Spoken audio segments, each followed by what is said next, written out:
لیکن مس انڈرسٹینڈنگ اس لیے ہوئی کیونکہ جہاں تک آئین میں الیکشن کمیشن آف پاکستان کا یہ تو بالکل اختیار ہے اور آبلیگیشن ہے ان کی کہ وہ فری اینڈ فیئر الیکشن کرائیں، وہاں یہ بھی ان کا ایک ذمہ داری ہے، بلکہ ان کے اوپر پابندی ہے کہ انہوں نے یہ free and fair election parliament کے مطابق کرانا ہے جو پارلیمنٹ قانون بنائے۔ تو جب الیکشن کمیشن آف پاکستان نے یہ تاثر دیا کہ وہ اس طرح کہہ رہے ہیں کہ آپ قانون بنا ہی نہیں سکتے، تو وہ اس میں مس انڈرسٹینڈنگ ہو گئی۔ اس کو بیلنس کر کے کامنٹس کی حد تک ٹھیک ہے، لیکن اگر آپ یہ کہیں گے کہ پارلیمنٹ قانون نہیں بنا سکتا تو وہ تھوڑی سی اس میں غلط بات ہو جاتی ہے، اس وجہ سے مس انڈرسٹینڈنگ ہوئی۔ اور اس کے علاوہ ایک اور ایشو بھی ہوا جو زیادہ جس سے بڑھ گئی بات، وہ یہ تھا کہ ایک ممبر چیئرمین سینٹ صاحب نے انہوں نے ایک ممبر بنایا تھا جس کے اوپر اپوزیشن ممبرز کا اعتراض تھا کہ ان کو ممبر نہیں بننا چاہیے۔ اس کے بعد جو چیئرمین کمیٹی کے نے فیصلہ کیا، انہوں نے کہا نہیں وہ ممبر بن سکتی ہیں، لیکن وہ جو ممبر تھیں وہ آج آئی نہیں۔ بلوچستان سے وہ ووٹ کرنا چاہتی تھی سر، لیکن ان کو کرنے نہیں دیا، یہ اعتراض اپوزیشن کرتی ہے کہ بھئی آپ نے ووٹ ہی نہیں کرنے دیا انہیں۔ جی تو وہ ووٹ کرنے وہ بیسیکلی نہ آ سکیں کیونکہ ان کو ایک تو مجھے اطلاع ملی ہے کہ ان کی طبیعت ٹھیک نہیں تھی، اور نمبر 2 ویسے بھی وہ سوچ رہی تھی کہ چونکہ میرے بارے میں فیصلہ ہونا ہے کہ میں آ سکتی ہوں کہ نہیں، تو مجھے نہیں آنا چاہیے۔ اور وہ بڑا ایک اچھا فیصلہ ہے، جس طرح آپ ایک جج کے خلاف آپ بات کر دیتے ہیں کہ اس جج کو نہیں بیٹھنا چاہیے، کیس سننا نہیں چاہیے، تو پھر جج نہیں سنتے، اسی طرح انہوں نے ایک اچھا فیصلہ کیا کہ انہوں نے کہا کہ میں نہیں آتی۔ لیکن ہم جو جماعت تھی اور جو منسٹرز تھے ادھر بیٹھے ہوئے، ان کی ریکویسٹ یہ تھی کہ ان کو موقع دیا جائے کہ وہ آ کے اپنا، تاکہ جب ووٹنگ ہو رہی ہو تو پھر اپنا ووٹ کا حق استعمال کر سکیں۔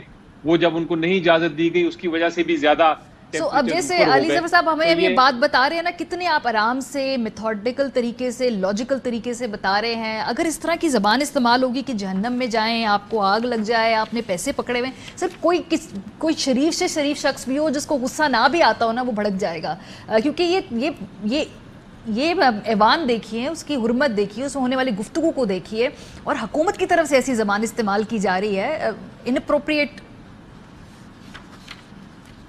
جی دیکھیں، آئی تھنک آپ صحیح کہہ رہی ہیں کہ حکومت کا کام یہی ہوتا ہے کہ چیزوں کو ڈیفیوز کریں، کیونکہ بل تو حکومت کا ہوتا ہے، ہمارا تو مقصد یہ ہے کہ اس پہ ڈیبیٹ ہو اور اس پہ فیصلہ ہو، اور فیصلہ الٹیمیٹلی جو بھی ہو کسی کو اس پہ فرق نہیں آنا چاہیے، کیونکہ کمیٹیز کا کام ہے فیصلہ کرنا، اور وہ فیصلہ کرنے کے بعد معاملہ جانا بھی جوائنٹ ہاؤس میں تھا، کیونکہ 90 دن ہو گئے ہیں، سینٹ کے پاس 90 دن ہوتے ہیں فیصلہ کرنے کے لیے ایک بل کے اوپر، اور اگر وہ فیصلہ نہ کیا جائے تو پھر وہ جوائنٹ ہاؤس میں جاتا ہے۔ تو اس بل نے in any case joint house میں جانا تھا، یہ کوئی حتمی فیصلہ نہیں تھا کمیٹی کا، تو اس لیے اگر خوش اسلوبی سے ہوتا تو زیادہ بہتر تھا۔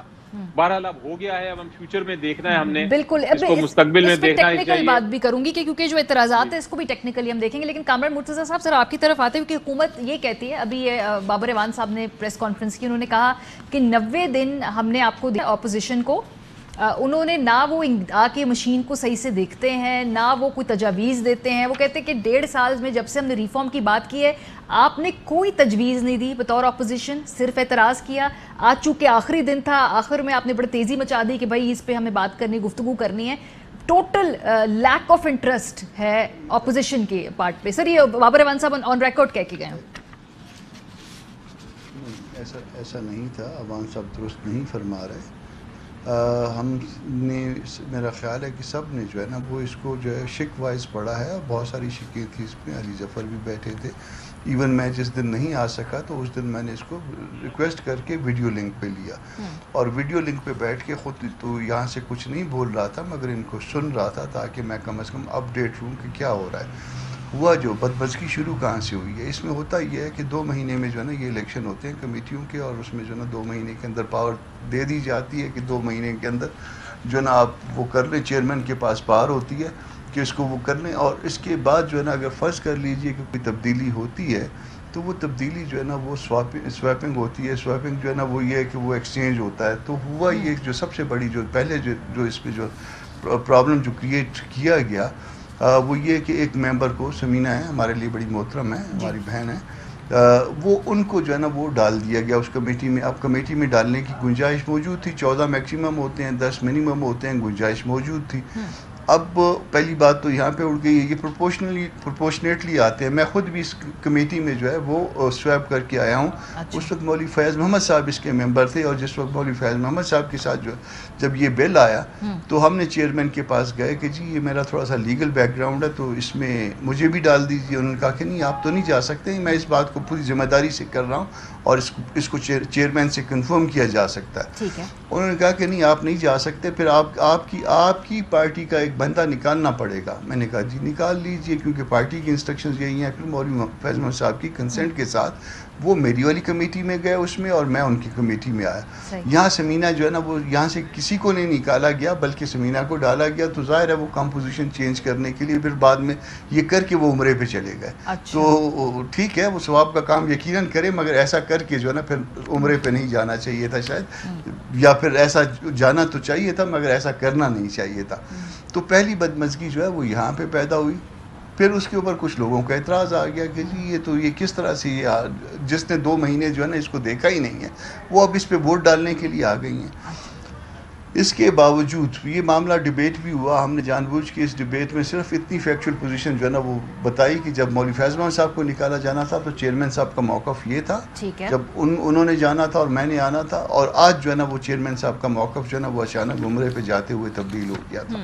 تو پھر بھی ہم اس سے رولنگ مانگ رہے تھے اس چیئرمین کمیٹی سے, مگر جب چیئرمین کمیٹی نے کہا کہ نہیں چونکہ چیئرمین سینٹ کر چکے ہیں تو اس لیے اب اچھا نہیں لگتا. ہم نے کہا کہ ہمارے اعتراضات اپنی جگہ پہ برقرار ہیں, مگر وہ آ جائیں اور ووٹ بے شک کر لیں, آ جائیں, ہمیں کوئی اعتراض نہیں ہے کیونکہ آپ نے رولنگ تو سر یہ مشین وغیرہ جو ہے, یہ مشین وغیرہ آپ لوگوں نے دیکھی, سن لیجئے گا 1 منٹ. یہ فیکچوئل جی اس کو لایا گیا, اس کو ڈیمانسٹریٹ کیا گیا.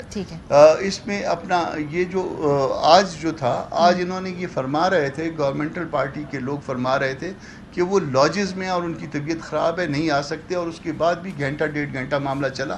انفیکٹ جو ہے نا وہ کراچی میں تھی اور کراچی سے جو ہے نا وہ نہیں آ سکتی تھی. یہ اس میں ایک غلط بیانی تو یہ ہوئی ہے, اس کو بے شک کنفرم کیا جا سکتا ہے. آپ اپنے ذرائع سے کنفرم کریے کہ آج دن میں وہ جس وقت کمیٹی کا اجلاس ہو رہا تھا تو وہ کہاں تھی, اور اس میں جو کمیٹی کے سامنے یہ غلط بیانی ہوئی ہے. اس کے بعد جو کچھ ہوا وہ تو آپ نے بیان کر دیا, آپ پوچھ لیجئے. جو سر سوال میرا یہ ہے کہ آپ لوگوں کے جب گفتگو کرتے ہیں حکومت والے تو آپ لوگ کہتے ہیں کہ مشین کو آپ آؤٹ رائٹلی ریجیکٹ کر رہے ہیں. ان کا یہ کہنا ہے نہ آپ اس کو ٹرائی کرتے ہیں, نہ آپ اس میں کوئی انٹرسٹ لیتے ہیں, آپ لوگ بیسیکلی EVM کے اصولی طور پہ خلاف ہیں, اس کے حق میں کوئی دلیل سننے کو تیار نہیں ہے, پہلے سے دماغ بنائے بیٹھے ہیں کہ اس کو مسترد ہی کرنا ہے, اگلے الیکشن کو EVM کے تحت نہیں ہونے دینا. دیکھیے ایک بیٹر ایکسپیرینس ہمارا موجود ہے. بیٹر ایکسپیرینس جہاں پہ مینول تھا وہاں پہ اور RTS تھا, وہاں پہ RTS بیٹھ گیا اور اس کے بعد مینول کے ساتھ جو کچھ کیا ہم خود ٹرائل کرتے ہیں الیکشن کا. میں نے بھی کیا, علی ظفر صاحب بھی کرتے ہیں. میں یہ بات پوری ذمہ داری سے کہتا ہوں کہ یہاں پہ جتنے بھی جو ہے نا وہ بیگز کھلے ہیں بعد میں, اس میں سے کوئی بھی جو ہے نا وہ مینول میں بھی جو ہے نا وہ سارے غائب کر دیے گئے. تو مینول میں جب ہمارے ساتھ یہ ہوا جس میں جو ہے نا وہ ہر چیز جو ہے نا سامنے سیل ہوتی ہے, کھلتی ہے, بعد میں جب ٹرمینل لیول پہ معاملہ آیا وہاں پہ کر دیا گیا, تو مشین میں بھی جو ہے نا وہ صرف وہ ایک طرح سے طریقہ دھاندلی کا جو ہے نا وہ تبدیل کرنے کی وہ کوشش ہم سمجھ رہے ہیں کہ یہ تھی. مگر فرض کر لیجئے کہ علی ظفر والے بالکل ٹھیک کہہ رہے ہیں, ان کی پارٹی بالکل ٹھیک کہہ رہی ہے, تو اس کے لیے جو ہے نا وہ کیا یہ کمیٹی میں یہ معاملہ کیا آپ سمجھتی ہیں کہ حل ہو سکتا ہے؟ کیا کامران کا اور باقی کامران جیسے لوگوں کا یہ لیول تھا کہ وہ اس کمیٹی میں یہ سیٹل کر سکے ان الیکشن ریفارمز کو جو پورے کے پورے جو ہے نا اس کو الیکشن کی ماحول کو جو ہے نا وہ تبدیل کر سکتا تھا؟ اس کے لیے پارٹیوں کو اعتماد میں لینا ہوتا ہے. پارٹیوں کو کس کو اعتماد میں لینا ہوتا ہے؟ حکومت کو اعتماد میں لینا ہوتا ہے. سر وہ PM صاحب تو کہہ رہے ہیں, وہ تو لکھ بھی رہے ہیں, میرا خیال ہے انہوں نے تو شہباز صاحب کو شاید لکھا بھی ہے, انہوں نے ہر کسی کو انڈیویجولی لکھا بھی ہے کہ آ کے چیک کرے, تجاویز دیں, تو آن ریکارڈ وہ دے چکے تجاویز کہ نہیں مانگ چکے تجاویز. میری بہن اس میں میری بہن اس میں طریقہ کار یہ نہیں ہوتا کہ ایک خط لکھ دیا جائے، اس میں جو ہے نا ماحول بنایا جاتا ہے، اس کا ایک جو ہے نا اس میں کانفیڈنس لیول جو ہے نا وہ کریٹ کیا جاتا ہے، اس کے بعد جو ہے نا یہ علی ظفر صاحب وغیرہ نے کرنا ہے، خط لکھ دیتے ہیں اور ساتھ کہہ دیتے ہیں کہ نہیں اسی طرح ہوگا. جی علی ظفر صاحب یہ کانفیڈنس بلڈنگ، یہ جو ماحول بنانا ہے، یہ تو obviously حکومت کا انیشیٹو ہے، یہ تو بات طے ہی ہے. کیوں نہیں بن پا رہا؟ کیونکہ ایٹ لیسٹ جو میں الیکشن کمیشن کے اعتراضات دیکھ رہی ہوں یہ تو بڑے ٹیکنیکل ہے، بڑی ٹیکنیکل بنیاد پہ انہوں نے اپنا فیڈ بیک دیا ہے. کیا اپوزیشن بھی آپ کو ٹیکنیکل بنیادوں پہ فیڈ بیک دے رہی ہے اپنا؟ نہیں جی، دیکھیں اس میں پہلے ذرا آپ حکومت کا موقف دیکھ لیجئے، بڑا سمپل موقف ہے. جو مشین ای وی ایم یہ ایکچولی مشین انٹرنیٹ کے ساتھ کنیکٹڈ نہیں ہے جی. یہ ایک کیش رجسٹر کی طرح ہے، نمبر 1. نمبر 2، اور یہ بہت اہم چیز ہے جو کہ بہت کم لوگ سمجھ ہیں، مجھے بھی سمجھ آئی جب کمیٹی میں مجھے بار بار سمجھایا گیا، اور وہ یہ تھا کہ یہ مشین جو پروسیس ہے ہمارا مینول سسٹم کا کہ آپ جا کے بیلٹ باکس میں ڈالتے ہیں اپنا بیلٹ پیپر، یہ اس کو تبدیل نہیں کر رہا. یہ صرف ایک ایڈیشنل چیز کر رہا ہے کہ آپ جہاں بیلٹ پیپر لیں گے اس پہ اپنا ووٹ کریں گے اور اس کو بیلٹ باکس میں ڈالیں گے، آپ ایک طرح سے ایک مشین میں بھی یہی چیز اندراج کریں گے اس کا، تاکہ 2 ریکارڈز ہو جائیں، ایک وہ مینول بیلٹ باکس کا ریکارڈ ہو جائے اور ایک یہ مشین کا ہو جائے. اور کسی نے یہ اعتراض نہیں کیا کہ یہ مشین جو ہے یہ کوئی دھاندلی کا اس کے تھرو دھاندلی ہو سکتی ہے، اور یہ بھی کسی نے نہیں کہا کہ اسے دھاندلی ختم ہو سکتی ہے. یہ کہا گیا ہے کہ یہ ایک فیسیلیٹیشن ہے، یہ ایک ایڈیشنل چیز ہے. اب جو الیکشن کمیشن نے اعتراضات کیے وہ اپنی جگہ بالکل وہ ان سے کامنٹس مانگے گئے تھے، انہوں نے اعتراضات کیے، اور یہ پارلیمنٹ کا اب کام ہے کہ وہ پارلیمنٹ کا جوائنٹ سیشن جا رہا ہے کہ وہ اعتراضات کو 1 بائی 1 دیکھے اور سمجھے کہ واقعی ہی یہ درست ہے کہ نہیں. مثلاً میں آپ کو بتاتا ہوں، ایک جو قانون ہے وہ قانون یہ نہیں کہتا کہ آپ نے یہ والی مشینیں لینی ہے جو حکومت نے پروٹوٹائپ جس کی ڈیمونسٹریشن دی تھی. قانون یہ کہتا ہے کہ آپ نے الیکشن کمیشن آف پاکستان فیصلہ کرے گا کہ ان کو کس قسم کی مشین چاہیے. اور دنیا میں بہت ساری مشینیں ہیں، بہت ساری مختلف ٹیکنالوجیز ہیں، وہ کسی کو بھی لے سکتا ہے اور استعمال کر سکتا ہے. اور میں تو اس سے ذرا آگے بھی چلا جاؤں، میں آپ کو کہوں کہ ابھی الیکشن کمیشن نے اعتراضات اٹھائے ہیں کہ جی ہمارے پاس ٹائم کم ہے 2 سال. میں کہتا ہوں کہ شاید ٹائم کم نہیں ہے، لیکن ہو سکتا ہے کم ہو. اگر یہ کم ہے 2 سال تو 1 سال 1.5 سال جب گزریں گے اور پتہ چلے گا کہ واقعی یہ نہیں ہو سکتا، تو کوئی پارلیمنٹ کے اوپر کوئی پابندی نہیں کہ پارلیمنٹ اس قانون کو تبدیل کر دے. ٹھیک ہے، یہ بھی ہو سکتا ہے کہ پارلیمنٹ اس قانون میں کوئی ٹائم پیریڈ سیٹ کر دے. ٹھیک ہے، یہ تو اب جوائنٹ جو کہ پارلیمنٹ میں جا رہا ہے ادھر یہ ساری باتیں ہوں گی. مجھے امید یہ ہے کہ ہر پارٹی، گورنمنٹ بھی اور پولیٹیکل پارٹیز بھی اس کو ایک اوپن مائنڈ سے دیکھیں گی سارے مسئلے کو، تاکہ ایک کنسنسس بلڈ ہو سکے. بالکل، اور یہ جو بحث ہے یہی اسی کنسنسس کا ایک پروسیس ہے. کامران مرتضیٰ صاحب، یہ جو بات کہی علی ظفر صاحب نے کہ اگر اس مشین سے بعد میں آپ کو لگتا ہے کہ وقت کم ہے، یہ امپلیمنٹ نہیں ہو پائے گا، تو ہو سکتا یہ پابند نہیں ہوگا یہ کہ بھئی اس کو ضروری استعمال کیا جائے. اگر یہ ٹیکنیکلی کسی اور ایشوز پہ نہیں چل پایا تو پھر اس پہ گنجائش ہے. کامران صاحب، اس میں بڑے احترام کے ساتھ علی سے کہ علی نے کہا کہ میں بھی ابھی سمجھاؤں تو ایک شخص جو انگلینڈ سے پڑھ کے آیا ہے، بارٹ لا ہے، اس کا والد 1960 میں بھی لا کا منسٹر تھا، اس جیسا شخص، اتنا لرنڈ فیملی سے تعلق رکھنے والا شخص ابھی اس مشین کو سمجھا بڑی مشکل سے. تو اس کے بعد جو میرے جیسا جو ان پڑھ آدمی ہے وہ اتنی جلدی بات کس طرح سے سمجھے گا؟ اور مجھ سے بھی جو ہے نا زیادہ ان پڑھ جو ہے نا وہ لوگ بیٹھے ہوں گے تو وہ کیسے اتنی جلدی یہ بات سمجھ جائیں گے؟ اس کے لیے الیکشن کمیشن نے بھی ایک تجویز دی تھی. انہوں نے کہا تھا کہ آئیں اس کو ایسا کرتے ہیں کہ لوکل باڈیز پہ اس کو جو ہے نا اس کے اوپر ایکسپیریمنٹ کرتے ہیں. تو لوکل باڈیز پہ جو ہے نا وہ منسٹر صاحب جو ہے شبلی فراز صاحب جو ہے نا وہ افینڈ ہو گئے کہ نہیں وہاں نہیں ہو سکتے، وہاں تو گروپ ہوتے ہیں. تو ایک چیز جو ہے نا لوکل باڈیز کے لیے جو ہے نا وہ اس میں جو ہے نا اس کا استعمال کرنا گناہ ہے، اور وہ جو ہے وہ اس الیکشن میں استعمال کرنا اس کا ثواب ہے. آپ خود جو ہے نا شکوک پیدا کر رہے ہیں معاملات میں. ٹیکنالوجی کو لوگ ایکسیپٹ کرتے ہیں، آہستہ آہستہ ایکسیپٹ کرتے ہیں. ایون لاؤڈ اسپیکر جیسی چیز کو بہت دیر کے بعد بہت آہستہ آہستہ لوگوں نے ایکسیپٹ کیا. ریڈیو، ٹیلی ویژن، یہ ساری چیزیں جو ہے نا بڑی آہستہ آہستہ. تو آپ نے جب اس کو ایکسیپٹ کروانا ہوتا ہے اس طرح کی ٹیکنالوجیز کو، تو اس کے لیے جو ہے نا وہ پھر شروع کرتے ہیں نیچے ایسے لیول سے شروع کرتے ہیں تاکہ اس کی غلطیاں، اس کی خامیاں، اس میں آپ کے انوائرمنٹ کے اثرات، اس مشین کے اوپر بجلی نیٹ ہونا نہ ہونا، یہ سارا کچھ جو ہے نا یا اس کا جو ہے نا وہ رزلٹ درست آنا، یہ سب کچھ جو ہے نا چھوٹے پیمانے سے پہلے ٹرائی کریں. کہاں کرتے؟ فرض کریں ڈسکے میں الیکشن ہوا ہے، ڈسکے میں کر لیتے اس کو، مگر وہ آپ اکٹھا کرنا چاہتے ہیں، ایک وقت میں کرنا چاہتے ہیں، آپ اس کو کرنے دیں. لا میں اس وقت جو قانون موجود ہے اس میں بھی اس ایکسپیریمنٹ کی جو ہے نا گنجائش موجود تھی. تو اب تک ایک آدھ ہلکے میں کر کے دیکھتے بہت کچھ سامنے آ جاتا، اہم نقطہ ہے، پتہ چل جاتا کہ یہ درست جا رہا ہے غلط جا رہا ہے. یہ کیوں نہیں ابھی اس کو کوئی ٹیسٹ کیوں نہیں کیا گیا؟ کیا ابھی یہ ٹیسٹ ہونے کے قابل ہے کہیں؟ ابھی اس میں بہت اور موڈیفیکیشنز ہونی ہیں.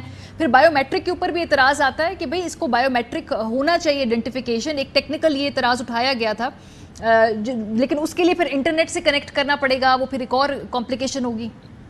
جی انٹرنیٹ سے تو میرا خیال ہے جو جہاں تک مجھے اندازہ ہے اور پتہ چلا، جو ایکسپرٹ ہم نے اوپینین سنی کہ انٹرنیٹ کے ساتھ تو مشینوں کو اگر کنیکٹ کیا تو پھر اس میں بہت چانسز ہیں کہ وہ اس میں ہیکنگ ہو جائے گی. تو وہ انٹرنیٹ سے تو کنیکٹ نہیں کیا جا سکتا. لیکن یہ ضرور ہے کہ جو اور بڑی انٹرسٹنگ بات ہے ابھی کامران صاحب نے یہ کی، اور یہ میں آپ کو بتاؤں کہ یہ ہم قانون شاید یہ نیا نہیں لا رہے، کیونکہ پچھلے قانون میں بھی یہ موجود ہے کہ آپ نے ای وی ایمز استعمال کرنی ہے.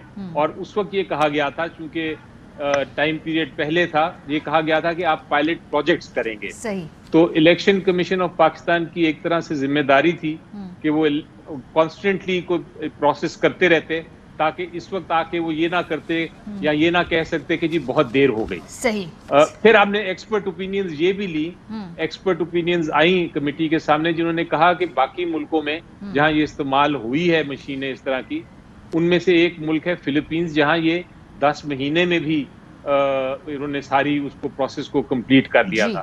تو جس طرح میں نے کہا کہ 2 سال کا ٹائم بڑا پیریڈ ہے، اور اگر یہ نہیں ہو سکتا اکمپلش تو اس وقت دیکھیں گے، لیکن یہ شروع ہی نہ کرنا، یہ صحیح بات ہے کہ ہم ختم نہیں کر سکیں گے، میرا خیال ہے یہ دیکھیں process is important, intent important. لیکن جب یہ سٹیٹمنٹ آتی ہے پرائم منسٹر صاحب کی طرف سے، سینئر لیڈرشپ کی طرف سے کہ اگلے الیکشن ہر حال میں ای وی ایم کے ساتھ ہی ہوں گے، تو تب ذرا زیادہ اس میں شکوک و شبہات کی گنجائش بڑھ جاتی